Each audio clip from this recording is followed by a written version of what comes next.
Hello and welcome back, everybody. Dragalia here, and welcome back to another video. So, we do know that the final day for the Yoshitsune banner is already underway, and with the final day, we have the next event currently out right now. We have a new login bonus. Epilogue has been added, in which I'll feel free to read it. I read it. I love the reference they made to a sweeping retrospective. I love that to death. But, however, we have a Gala remix info drop right now. So, I'll be going over the units. Most of you should have already looked at them. If not, I will be going over everyone all the same, and I will be giving my opinions on them as well. So, hopefully you guys do find this helpful. Links in the description, and feel free to subscribe. So, without further ado, alright? So obviously we know Elisanne and Luca are being added. And also, we have Gala coming, alright? Gala is coming back on Raid Up. That is going to be quite the doozy for a lot of people who love Mim. I already know a couple. But, regardless, Flame Lance Elisanne and Wind Axe Luca. So safe to say, Luca finally broke the Light Curse. And Elisanne, we just need a Dark Elisanne now. Then we have... we need Dark and Light, if I'm correct. Wait, no. Actually, no, we do have Light. It's Heli. So, yeah, we only need Dark Elisanne. Then we have one for every type. But, one important thing to note. Elisanne and Luca, they will be in the next Summon Showcase. Therefore, they are in the general pool. Alright? If that is reason enough to skip, skip. Alright? Because we will more than likely... have Gala Shell be this month's Gala Dragalia, and also we will be having a Persona 5 like directly following. So yeah, so that'll be a very tight spot. So well, apparently just if you have Gala I recommend you skip this in a heartbeat. All right, I highly recommend it. But now moving into the banner itself. All right. We're now going to get a closer look at the units, alright? We have Kimono Elisanne right here, alright? She is a support unit, so she's not meant to be doing damage, alright? And because she's Flame Lance, she's competing directly with Emma. So keep Emma in mind when looking over her and all the stuff like that. So, moving into her first skill, alright? So, grants flame-attuned adventurers in the team the New Year's Prayer effect. Continuously tapping the screen while charging this skill will grant New Year's Prayer up to an additional 2 times to each adventurer. Alright? So, New Year's Prayer has 3 progressively more powerful levels. Alright? So, it goes from level 1 to 3. For level 1, 15 seconds, strength 15%. Then, level 2, 30 seconds, 25% strength. And level 3 is 60 seconds, 40% strength. Which is absolutely ridiculous. And also reduces wind damage taken by 15%. So, if New Year's Prayer is granted while already active, it will be raised by 1 level. Conservatively, it will be lowered by 1 level when the effect's remaining time is depleted. If the effect at level 1, when this time is depleted, it will instead be removed entirely. So pretty much, you want to get to level 3 as fast as possible, which will honestly for her it should not be too hard, especially because she is a Lance. That should not be hard at all, but overall, level 3 is actually really frickin' good. It's really damn good. But then we have Lucky Day, which is shareable as well. Flame damage inflicts Scorch Rend and lowers your Scorch Rend resistance by 10% for 30 seconds. This is actually stupid. This is stupid because when we have Gallianitis, we now have Seimei now out as well, in which he came with the Scorch Run Punisher print, and now we have her immediately afterward.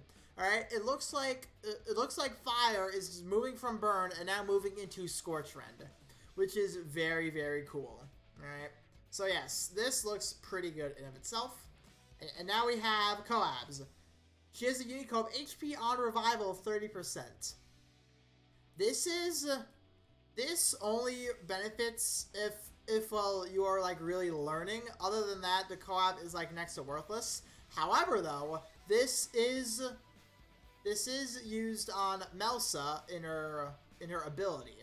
So this being a collab instead is better, but in my opinion, it can be used for a lot of other things, honestly. So honestly, I only find it okay. But flame combo equals crit rate 5. All right, this is actually stupid good. All right, increase their crit rate by 1% for every 10-hit combo. This effect can stack up to 20 times, but all stacks will be lost when the combo counter resets. So 20 times at 1% for 10 hits. 20%. She can have up to 20% crit rate. Fuck. That's actually stupid. That is stupid, especially on someone like Galaxy, alright? Pair this up with Galaxy, as well as Ezleth bench and Serena bench. You are literally getting who knows how much crit rate. You're getting at the least, wait, so 20, 10, 30, plus 12, 12, 12. Do the math. Alright, that 66%. That's 66% crit rate. Just from collabs and one win print. And also what Laxi generally does. That's actually stupid. Alright. But now moving into her abilities. Alright, good tidings too. Grants one of the following effects based on the level of New Year's pair. So level 1, skill gauge fill rate by 7%. Level 2, it's 8%. And level 3, it's 10%. This is why I said keeping those up, it should not be too much of a problem. She should be able to get enough of skill gauge fill rate in order to really make sure you get them pretty quick. Alright, and also it gradually fills Lucky Days skill gauge automatically. Abilities that increase skill gauge fill rate will not affect this automatic increase. So pretty much this is not filled by regular means. It is along the lines of what Gala Ayuden is, to where it must be completely automatic. So honestly, it's not too bad. Give her some skill charge, and there you go. She's in absolutely filling this up real quick, getting that support up very fast. All right. Then she has sleep res, pretty cool, and skill prep 100%. This helps her immensely, making sure that she fulfills that level 1 condition very quickly. So honestly, pretty damn good. All right. She looks really good on paper already. I cannot wait. So now we have Alt Luca, who is also a support unit. And, well, he's also a Windax, as I've already mentioned. But, pretty cool. So now we have Splendid Spring, the S1, which is shareable as well at a cost of 6. Deals wind damage, dispels 1 buff from each of them. Continuously tapping the screen during the attack will unleash additional blows with up to a maximum of 6. So when it comes to tapping here, more than likely think of Ramona here, alright? Think of Ramona, think of Galathor. It's pretty much along those means. But, however, him despelling off of S1, this literally makes him compete with Ranzel, alright? And the fact that he doesn't poison as well, this might make him a little bit better, and moving away a little bit from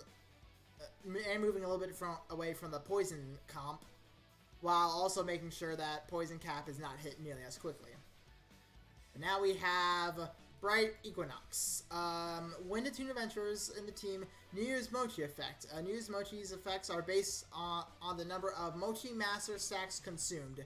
I will get to Mochi stacks in a little bit. So at level 1, 20 seconds, gradual HP recovery and water damage reduction by 3%. Level 2 is 30 seconds, still HP, and now it's 5%. And at level 3, it's 60 seconds, still HP, and 15%. Alright, that is absolutely stupid, alright? Because just imagine, for 60 seconds, you have an HP regen. That is actually dumb. That is dumb. He is fulfilling a support role very nicely, alright?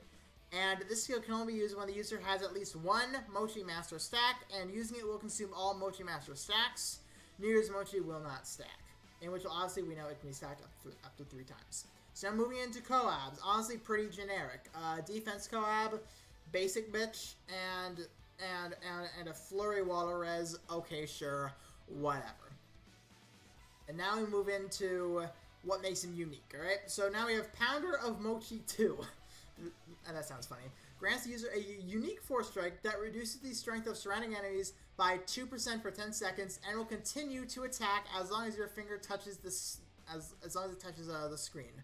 So for this, probably think of something along the lines of like Gala, Leonidas, or Lapis to avoid, well, when you hold it down, it obviously goes for longer. In addition, every time this Force Strike or the Splendid Spring skill hits to the enemy a total of 9 times, the user will be granted the Master Mochi effect. So this Force Strike strength reduction can stack up to 4 times, so in short, 8% a reduction, and Master Mochi stack up to 3 times, which is where the S1 will come in. So the S2 will come in. My bad. I was thinking of Elisanne right there. So yeah, pretty good. Freeze res, cool, and also Force Strike attack rate 20%. Increases Force Strike attack rate by 20%. This helps him make sure that he gets off those strength reductions very fast, and also make sure he gets Master Mochis up very quickly as well. So honestly, pretty good just of that himself, alright? Now though, he definitely fills the support role a little bit more than Elisanne. But with him despelling off of S1, him reducing strength, and will also him giving HP recovery and water damage reduction as well, he's going to be a valuable asset to tanking. He might even take over Ranzel for auto Cielo comps. He is really, really powerful, actually. Now that I'm actually reading him, he's going to be stupid powerful. So yeah, he's going to be a fun one, absolutely. But then, obviously, we have Gala Mim returning on Raid Up. This is technically the 3rd time she's coming back. Obviously, with her initial release, then with the year 1. Now she's finally back once again, alright? Now, once when she leaves here, we have no idea when she's possibly going to return, alright? But once again, if you do own her, A, you know how powerful she is, and B, you should skip 100%. You own Mim, you should skip. But however, just in case if you don't know what she does, I will read off. But however, just if you do own her and you pretty much already know your verdict, this would be a time to probably leave because I already gave my verdict on the other 2 at this point. So for those who are staying, you more likely don't know what Gala Mim does. So let's go into Gala Mim. Alright, just very quickly, very quick touch-up, alright? So, S1 Dragon Claw, it is shareable at 4, very useful for Dragon comps. Flame damage increases user strength by 20% for 10 seconds and raises the Dragon gauge. Very, very nice, very versatile, and like I said, very great for Dragon comps because, well, not only are you raising your strength every time you use it, but also you're getting Dragon gauge, which is what Dragon comps really want. Then Flames of Passion, basic flame damage. Then Collab's HP Standard Dragon Claws benefits her like it's fucking butter. Right? It works beautifully on her. Right? But then we go into what makes her tick. What really makes her tick. All right. So Flame Ward's Nature 2, Burn Res, 100%.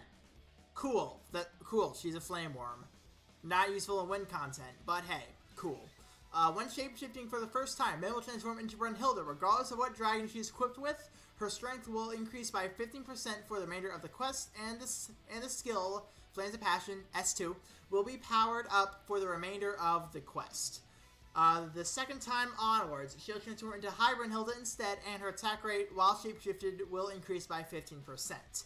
Very, very powerful. Flames of Passion, once one powered up, can start to hit for a metric shit ton. Alright? And also, now we have Flame Word's Defiance 2.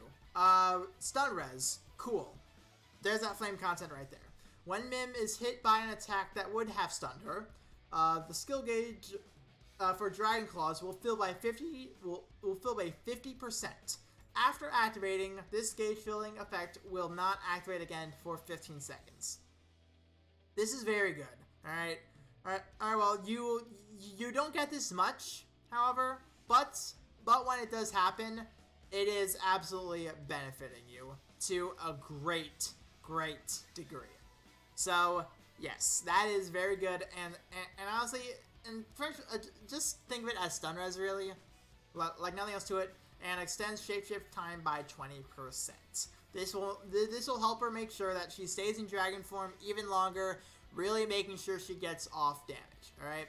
Now, though, when it comes to a Gala Mim, you want to build her as an adventurer, but however, keep dragon damage in mind. All right. So pretty much, you take full advantage of affinities with her. All right. You make sure that she has the dragon affinity while making sure that she's being built as an adventurer, and maybe even tossing on dragon claws for even more strength, maybe even dragon skill for a little bit more, maybe dragon damage instead.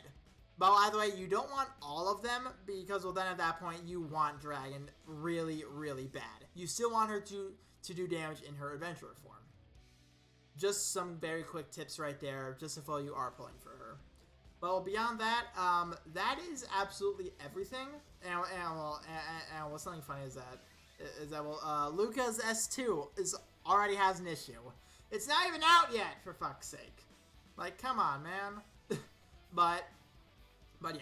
Either way, hopefully you guys did find this helpful. And well, I'm going to emphasize this once again. All right, I'm going to emphasize it again, just in case if you are here up until this point.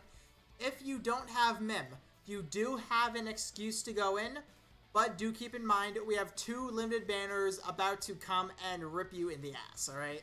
So do keep that in mind. Just if you want to summon for Elisanne or Luca, they are in the general pool, so take that however you will. I advise against summoning, because once again, we have 2 limited banners, one of them being Persona 5. So, yes, we're in a very tough spot right now. I'm going to skip because they're our general pool. The choice is yours in the end. It is your currency, but that's more or less my input on it. So, either way, hopefully you guys did enjoy. Hopefully you guys are going to do whatever it is you like, and we'll just, if you are summoning, may you have the best of luck. And I'll see you all in the next video. See ya!